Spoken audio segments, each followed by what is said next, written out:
Oke, Pak Kun, terima kasih singgah lagi di rumah saya. Seorang Tetap dalam perspektif alternatif. Wah. seorang profesor associate nih penampilannya. Gini, Kang, saya panggil Kang ya. Ya Kang Prof. gimana, Dokter Kun nih? Kemarin itu kan kita sudah diskusi sedikit. Ya. Saya udah ngobrol ke teman-teman. Ada banyak poin yang mereka, Pak, tolong tanyakan beberapa poin. Nah, masalahnya kemarin itu masalah kebenaran, Prof. Ya. Itu kebenaran tuh gimana maksudnya ya? Yang lebih spesifik. Oke, Pak Kun. Ini memang ya apa namanya hal penting ya yang harus kita pertajam Iya, betul itu. terkait dengan kebenaran itu. Karena kita menyaksikan bahwa banyak orang bertengkar itu sebenarnya adalah saling klaim kebenaran gitu. Banyak orang bertengkar putus hubungan, putus silaturahim itu karena saling mengklaim kebenaran, tapi belum tentu mereka tuh ada pada satu Kebenaran yang sesungguhnya atau paling tidak kebenaran yang dapat membawa kearifan. Ya. Kebenaran yang dapat membawa kebajikan, kebaikan gitu ya. Banyak orang mengklaim kebenaran tapi tidak menunjukkan kearifan. Padahal kebenaran itu adalah ujungnya kearifan. Ya. Mungkin ada kaitannya dengan ya tadi saya sedikit sebelum kesini buka ini surfing di internet. Ya. Ada perbedaan-perbedaan kebenaran tadi yang kata Prof subjektif yang akhirnya lebih dalam, Prof. Ke arah merasa paling benar sendiri, terutama dalam konteks beragama nih, Prof. Ya, begitu ya. Jadi harusnya harus dibedakan ya bahwa kebenaran itu banyak sekali sih ya. Paling tidak kita melihat, menangkap ya. Atau kita kembalilah ke belakang dulu ya. Ya. Mungkin definisi kebenaran dulu. Ya, Prof. itu. Jadi kebenaran itu apa sih? Kan sesuatu yang dapat, ya kan? Kebenaran itu adalah sesuatu yang dapat diyakini. Ya kan? Sesuatu yang dapat diyakini, yang dapat dijadikan rujukan untuk mengatasi masalah. Oke. Dalam berbagai aspeknya. Kebenaran itu kan sesuatu yang diyakini, ya kan? Dapat digunakan sebagai rujukan untuk memecahkan masalah. Oke. Ya kan, terlepas dari tingkatan levelnya yang berbeda-beda. Karena begini, kebenaran itu bukan hanya dibutuhkan oleh orang sekarang. Dari dulu juga orang membutuhkan kebenaran. Karena kemarin juga kita sudah kita jelaskan ya bahwa manusia lahir ke dunia itu menangis karena memang dia kaget dengan dunia yang penuh misteri, dan sementara dia sendiri, setiap orang lahir ke dunia tidak memiliki kemampuan apapun, gitu kan? Ya, sehingga dalam perkembangannya dia selalu mencari solusi, mencari cara untuk mengatasi masalah, dan cara itu berkaitan dengan apa yang disebut kebenaran. Nah, berarti, yang dapat meyakinkan. Berarti kebenaran itu setiap orang punya perspektif masing-masing. Betul. Nah, terus yang kebenaran hakiki yang gimana? Nah, jadi begini, makanya kan pasti perlu kan? Ya pasti. Oke ya. Jadi begini ya. Dalam perkembangan manusia itu kan tidak waktu manusia lahir ke dunia atau manusia diciptakan ya dari Adam sampai sekarang itu kan melalui tahapan-tahapan perkembangan kebudayaan dan peradaban kan, sehingga mempengaruhi pola pikir. Pola pikir, mindset kan gitu ya. Bagaimana cara menemukan kebenaran, ya kan? Karena itu orang dulu ketika misalnya saja berusaha mencari solusi atau cara untuk mengatasi masalah, itu kan pertama, misalnya bisa saja kebetulan sifatnya. Ya seperti gini ya. Katanya dulu anak Nabi Adam itu siapa itu antara Kabil dan Habil, ya kan, bertarung kan? Terus kalah kan? Habilnya. Nah, untuk mengubur itu apa? Dia belajar dari burung gagak. Ya kan? Karena tidak ada penelitian terdahulunya ya. Tidak ada, dan dia tidak punya pengalaman. Burung gagak mengajari gitu kan. Nah, itu disebut kebenaran yang bersifat kebetulan. Kebetulan, dan banyak, Pak. Orang mungkin saja bahkan katanya temuan Filkina saja itu dari peristiwa yang sangat kebetulan. Seorang yang dibuang ke hutan, tidur di hutan, ya kan, bersandar pada sebuah pohon, ada hujan, dia haus lalu minum air yang mengalir di pohon itu, ternyata sembuh. Nah, itu kemudian diteliti ada kaitannya dengan penyakit demam. Oke. Nah, itu kan temuan yang sebenarnya bersumber dari peristiwa yang kebetulan, bukan dari sebuah upaya untuk menemukan kebenaran. Itu yang pertama, kebetulan. Yang kedua, perkembangan selanjutnya orang berusaha bagaimana sih yang benar, ya kan, melakukan sesuatu atau membuat sesuatu gitu kan, atau menemukan cara yang efektif, ya kan? Orang kemudian melakukan sesuatu yang disebut trial and error. Ya kan? Coba-coba gagal, coba-coba gagal. Barangkali dulu ngobatin orang aja coba-coba gagal, kan gagalnya banyak. Akibatnya korbannya banyak gitu kan? Nah, karena sifatnya bukan hanya spekulatif, tapi betul-betul untung-untungan tanpa dasar berpikir, tanpa dasar pemikiran. Nah, pentingnya apa, Prof? Sampai harus paham gitu. Pentingnya apa ke dunia keseharian? Di saat di tengah. Ya inilah kita harus tahu bahwa tahapan kebudayaan kita dalam berpikir itu ternyata melalui tahapan-tahapan sampai kemudian. Nah, ketika kita sudah modern, ketika kita sudah ini, ya tinggalkan pola-pola berpikir lama yang tidak terarah, yang tidak berdasar, yang tidak terkontrol. Itu tinggalkan. Tapi kenyataannya kan sampai sekarang orang lebih banyak dipengaruhi oleh para dukun-dukun, ya kan? Para kiai-kiai, ustadz-ustadz yang hanya memberikan hal-hal yang bersifat metafisik gitu kan, doa-doa jampe-jampe. Padahal hidup ini tidak bisa hanya bergantung pada jampe-jampe itu, karena tidak terukur. Nah, ini kebenaran. Nah, Prof, menarik. Sedangkan kan di situ ada pemuka agama dan pendidik, termasuk Prof kan, akademisi. Itu kenapa nggak bisa mengubah kultur yang masih percaya seperti itu? Bolehlah katakan tahayul, bidah, khurafat begitu. Kenapa? Karena tadi pertama pendidikan yang sebenarnya belum menyentuh mereka. Karena banyak sekali kan orang-orang pertama para ustadz, para kiai kan kurang memahami betul cara-cara berpikir pragmatis misalnya.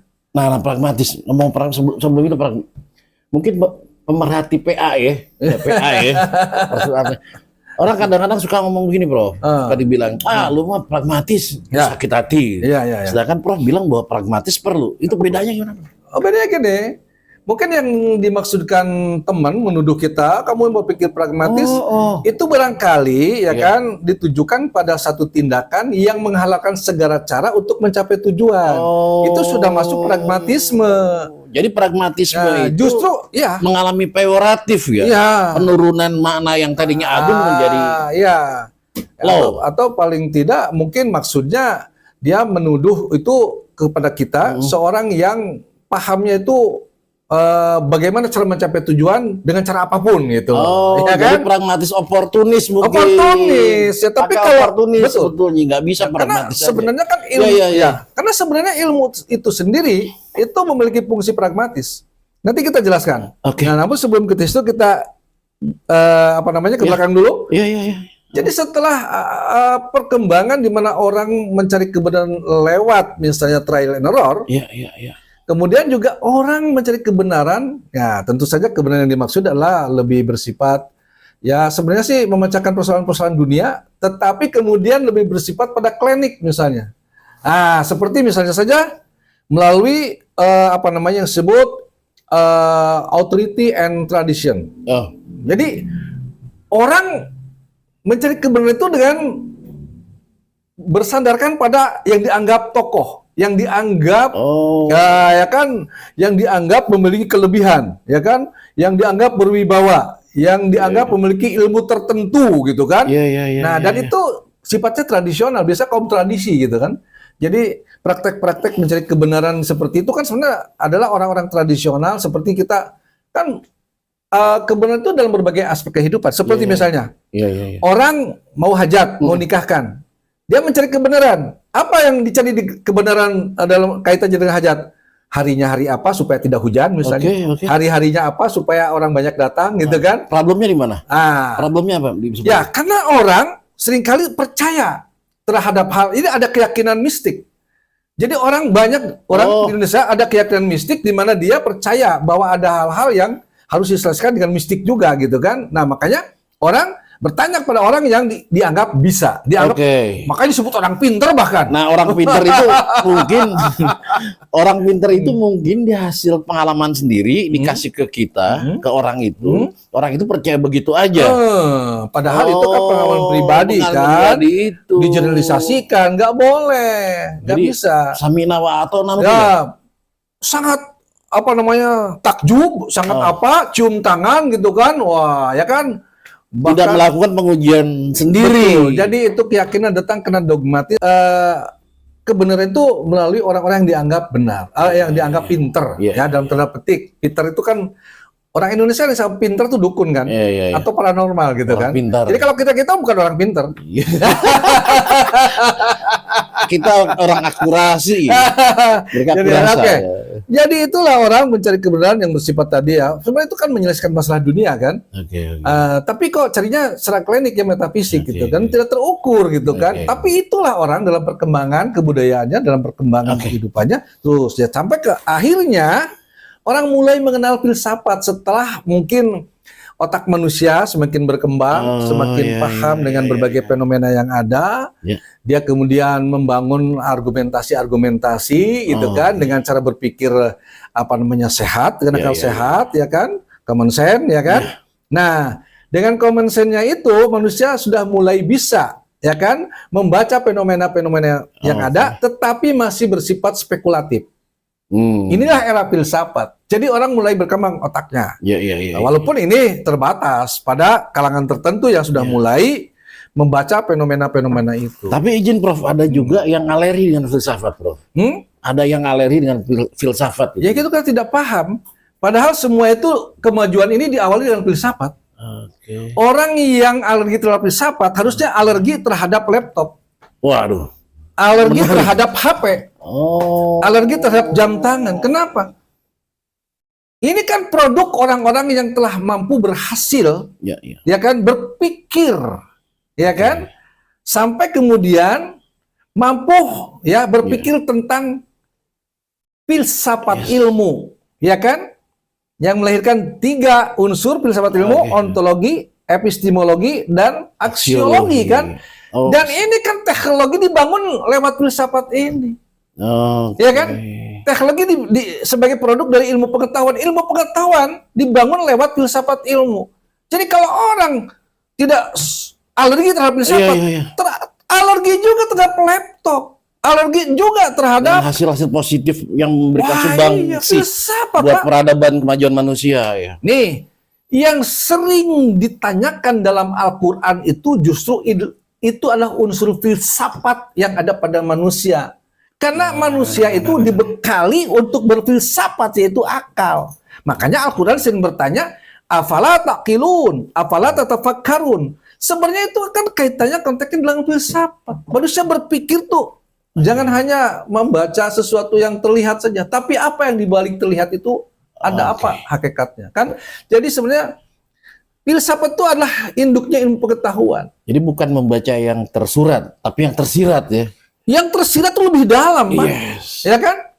Dan itu lemah orang-orang untuk baca yang tersirat. Itu yang disebut radikal. Makanya aneh ketika pemerintah menuduh orang-orang yang memiliki pemikiran alternatif, pemikiran yang berbeda, berseberangan gitu ya, dianggap radikal gitu kan, dan tanda petik negatif gitu loh. Padahal ini negara Indonesia tuh berhutang budi pada kaum radikal gitu. Berhutang budi. Tanpa orang radikalis, tidak akan ada merdeka ini. Prof, di akademisian itu kita sudah paham bahwa filsafat ilmu itu harus diawali dengan cara berpikir filsafat. Filsafat ilmu ya. Itu harus berpikir radikal. Dan rasa ingin tahu yang tinggi. Nah, tidak ada dua ini ya, seperti ini akhirnya ya. Jadi ketika akal ditinggalkan, ketika akal itu tidak tidak fungsikan ya kan, maka tidak akan pernah ada sebuah kemajuan. Ya, jadi tidak akan pernah ada kemajuan ya. Inilah yang kita melihat fenomena sekarang ya. Ketika orang banyak meninggalkan akal, menurut Pak Dr. Kun, siapa yang paling banyak meninggalkan akal sekarang ini? Ya umat Islam, Pak. Makanya sekarang mereka tertinggal dalam peradaban. Mereka sibuk dengan pertengkaran fikih, pertengkaran tafsir, yang semuanya tidak bisa menjelaskan masalah. Orang lain sedang sibuk bagaimana hidup alternatif di Mars, bagaimana chip itu bisa akhirnya membuat orang tetap hidup. Ini ribut emang masalah. Nggak selesai Pak. Nah karena itu kebenaran itu ya kan harus juga ditemukan melalui cara lain, yaitu dengan cara yang terutama dalam ilmu ya. Ini ilmu tuh telah memberikan sumbangan besar terhadap perubahan kehidupan ya, yang lebih baik tentunya ya, walaupun ada yang kemudian dampak negatif ya, itu tergantung pada kita. Nah, jadi setelah era filsafat, era filsafat itu masih dugaan-dugaan ya, baru berpikir deduktif ya, deduktif karena filsafat deduktif ya. Filsafat itu deduktif. Lanjut. Ya. Jadi filsafat itu belum bisa menunjukkan atau menyajikan fakta empirik gitu sebagai pembuktian deduktifnya gitu ya kan. Nah, jadi ini filsafat itu hanya sebatas berargumentasi dan berspekulasi. Speculation and argumentation. Jadi di mana spekulasinya? Misal contoh ya, sepertinya benar tapi belum tentu benar. Filsafat itu sepertinya benar tapi belum tentu benar. Dan ini terbuka. Contoh, kalau kita bertanya misalnya, kapan sih saatnya matahari itu lebih dekat dengan bumi? Nah, ini dia. Ya kan? Pertanyaan. Ya kan? Ada orang yang menjawab dengan pengalamannya. Misalnya saja, menurut saya ada siang hari. Loh, argumentasinya apa? Dia spekulatif sebenarnya bicara tentang matahari siang itu lebih dekat dengan bumi. Tapi dia punya argumentasi. Argumentasinya apa?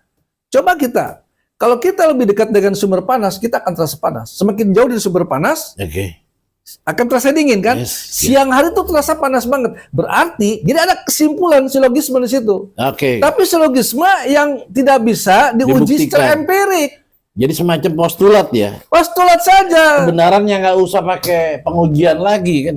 Ya, bukan harus sebenarnya bukan tidak usah, nah, tapi baru sampai di situ. Sampai situ yang sampai di situ ya kan. Yang harusnya ada logis tapi belum tentu empiris gitu. Nah, bahkan ada yang akhirnya kan orang kedua malah jawabannya beda.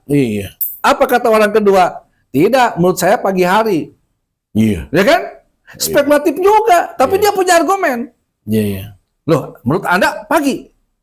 Kenapa Anda bicara begitu? Loh, lihat saja. Kalau kita pagi-pagi melihat matahari, demikian besarnya kita lihat. Apalagi pinggir pantai. Ya, apalagi pinggir pantai, kan? Tapi kalau siang hari, matahari terlihat kecil. Pengalaman membuktikan semakin dekat dengan sumber yang kita lihat, objek yang kita lihat maksudnya, semakin besar. Semakin jauh kita melihat, semakin kecil. Ya kan? Jadi pembuktiannya tuh lewat pengalaman doang. Argumentasi, bahkan bukan pembuktian, argumentasi. Silogisme ya? Ada silogismenya, ada logikanya, tapi logika yang belum berbasis. Jadi belum berbasis, belum tentu berbasis. Dan itu filsafat. Masih filsafat. Nah inilah kemudian muncullah filsafat ilmu, mencari kebenaran yang lebih baik gitu loh. Itulah kemudian lahirlah ya pengetahuan yang dibangun melalui hipotesis and experimentation. Jadi dugaan-dugaan itu yang bersifat deduktif berhenti pada hipotesis, jawaban sementara, jangan menjadi kesimpulan akhir. Harus diinduksikan. Ya, betul. Harusnya induksi melalui pengumpulan data yang dapat ditafsirkan sebagai informasi yang membenarkan atau yang kemudian tujuannya kan membenarkan dugaan-dugaan kita. Ya, jadi inilah pentingnya kita memahami ini karena kita tuh jangan sampai kebenaran-kebenaran yang kita peroleh tuh terlalu normatif. Nah, selama ini kan kita kebenaran tuh terlalu normatif kan, tidak terukur. Tapi kita yakini dan itu dogmatis kan. Tidak menjadi solusi di keseharian. Tidak bisa menjadi solusi keseharian dalam mengatasi masalah hidup ini. Padahal Allah tuh memberikan pada kita akal tuh ya untuk bisa mengatasi masalah. Nah, jadi inilah kebenaran itu kan ini terkait dengan kebenaran ilmiah ya, yang selalu berbasis empirik. Nah, makanya pertengkaran-pertengkaran umat Islam, pertengkaran antar mazhab atau apa, sebenarnya tidak perlu terjadi kalau umat Islam tuh induktif. Hayo kita apa? Sebenarnya kita mau dengan agama ini mau apa? Apa hakikat agama itu misalnya? Nah, sebenarnya agama itu induktif atau deduktif, Pak? Ya, jadi agama itu kan gini, ya kan? Jadi ada berbeda ya antara ilmu dan agama ya. Ya. Agama itu secara umum Ya. itu berangkat dari keyakinan, ya kan? Ya. Dan boleh jadi berakhir dengan keraguan. Oke. Kalau ilmu enggak, ilmu justru berangkat dari keraguan, ya kan? Ya. Berakhir dengan keyakinan.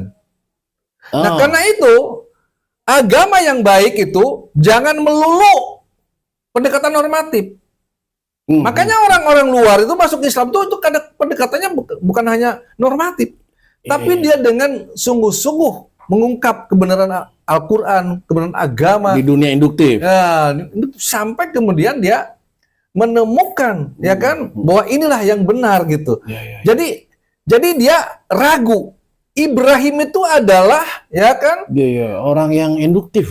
induktif. Dia adalah pelopor ya kan. Pemikiran tabayun. Ya, bukan hanya ya induktif dan dia menguji dan dia adalah seorang yang skeptis. Jadi memang ilmu itu dibangun oleh 3 hal paling tidak. Ya. Perilaku 3 ini. Pertama apa? Skeptis, kritis, analitis. Ya kan? Analitis. Ya. Jadi pertama skeptis, meragukan. Nabi Ibrahim itu ragu dengan kehadiran bintang. Ya. Ternyata tidak menjawab Ya. apa keyakinannya, ya kan, bertemu dengan bulan, bertemu dengan, ya kan. Jadi skeptis itu adalah syarat untuk kita bisa mengungkap kebenaran lebih dalam. Ya. Selama ini kan enggak. Umumnya di umat Islam hampir skeptis itu mati. Ya. Kalau sudah dapat dari guru itu udah sebuah keyakinan final gitu. Sip, oke. Teman-teman, oke. Ya kan? Seakan-akan kebenaran itu final kan. Nah, ketika umat Islam tidak kehilangan, ya kan, skeptisnya, ya kan, maka semuanya pakai lalap semuanya dimakan begitu saja, ya kan, tanpa ada mempertanyakan, kritik dan sebagainya. Bahkan tabu barangkali, ya kan, belajar di pesantren aja kan ilmunya sorogan kan, ya kan, apa yang dikatakan kiai seperti ini, ya kan. Nah, jadi ke ilmu itu harus diawali dengan skeptis. Kemudian kritis, harus mampu membaca fenomena-fenomena itu dari perspektif di mana ada kelemahan apa, ada ruang apa yang belum terjawab, ya kan? Jadi kritis, ya kan? Kritis. Nah, baru menganalisis dengan pengetahuannya yang telah ada, atau membangun ilmu pengetahuan yang harus ada, gitu kan? Nah, itulah makanya kita nih, Pak Dokter Kun ya, capek melihat kita ini capek ya Pak, fenomena-fenomena di, ya maaf, saya juga kan, jadi maaf ya, kalau saya, ini jujur saya tidak yakin bahwa Al-Quran itu adalah kitab suci, saya mungkin sudah meninggalkan. Kenapa? Nggak yakin? Oh, kirain nggak yakin. Sip, saya sudah meninggalkan. Dia loh berarti. Karena saya melihat fenomenanya dalam dunia praktis, dalam dunia implementatif, saya tidak menemukan Al-Quran di dalam dunia implementatif. Jadi deduktif? Bukan, Pak. Jadi maksud saya begini, kalau saya tidak yakin bahwa Al-Quran itu kitab suci, ya kan, saya udah keluar. Oke. Kenapa? Karena saya tidak melihat secara implementatif dalam kehidupan masyarakat secara utuh Islam itu. Yang ada kita lihat adalah pertengkaran, perbedaan, permusuhan, saling hujat, saling apa gitu kan. Jadi ini apa? Nikmat nggak Pak sekarang kita? Ya, enggak lah. Jangan gitu Pak. Berbeda hari raya Idul Fitri aja, Idul Adha, tidak nyaman sebenarnya Pak. Tapi ada yang mengklaim, saling mencari pembenaran gitu loh. Itu di mana problemnya Pak? Dikaitkan dengan kebenaran dan jadi gini, ilmu tadi ya. Itulah berpikirnya tidak induktif. Kalau induktif kan begini, sebenarnya kita butuh apa sih di dalam kehidupan? Kan butuh kehidupan yang efisien, yang efektif, yang membahagiakan, yang mensejahterakan, yang menjawab solusi terhadap permasalahan, kan gitu kan? Betul tidak? Nah, sekarang persoalannya, mana yang lebih efektif ketika ingin menjawab kesejahteraan umat? Mana yang lebih efektif ketika ingin menjawab kepastian umat? Contoh, Lebaran dengan bertumpuk pada ru'yatul hilal, apa bisa memberikan kesejahteraan? Tidak. Orang sekarang membuat perencanaan hanya dalam hitungan menit, dalam hitungan jam untuk besok. Oke, itu yang induktif yang mana? Yang lihat hilal? Bukan. Atau yang... Ya, induktifnya itu justru untuk bisa memecahkan masalah ini, untuk bisa lebih sejahtera, kan lebatnya harus induktif. Masyarakat butuh apa sih induktif tuh? Butuh kepastian. Kan itu kan. Nah, untuk diberi kepastian, jawabannya lewat ru'yatul hilal atau hisab. Pertanyaannya. Itu dia. Hah? Untuk menjawab kepastian, kesejahteraan, ya kan? Kalau ru'yatul hilal yang digunakan terus, saya malah berkeyakinan nggak perlu umat Islam punya penanggalan, nggak perlu umat Islam punya kalender, nggak perlu, Pak. Oke, itu memberi apa supaya adem, supaya terjadi kompromistis. Itu mindset dirubah. Mindset. Selama ini mindsetnya itu tetap paradigma beragamanya lebih kepada tafsir, lebih pada hadis, lebih pada deduktif tadi. Deduktif sebagai dasar kebenaran. Padahal induktif tuh harus, karena agama harus bisa memecahkan masalah. Agama harus bisa mensejahterakan umatnya. Ya kan? Inilah yang harus dicari lewat ilmu pengetahuan akhirnya. Pokoknya agama ya tanpa ilmu pengetahuan itu bangkrut. Betul, Pak, bangkrut. Agama tanpa ilmu pengetahuan bangkrut, Pak. Buta katanya kan? Buta, bangkrut. Ya kalau orang buta ya, dalam artian ilmu pengetahuan tanpa agama lumpuh, Pak. Ya lumpuh. Makanya itu Einstein yang bilang itu. Nanti kita akan bicara tentang ulil albab kalau begitu nanti. Ya udah. Ya. Sip. Kan. Oke deh, sementara gitu ya, Pak. Udah. Oke lah. Jadi closing statementnya ya dari diskusi ini pemirsa ya.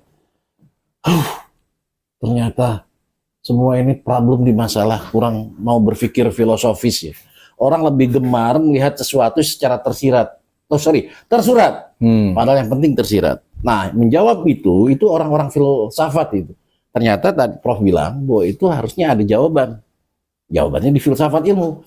Dengan dua ukuran, yaitu kita harus berani berpikir radikal dan rasa skeptis, rasa ingin tahu. Oke, pemirsa, inilah perspektif alternatif. Sayang untuk dilewatkan kan?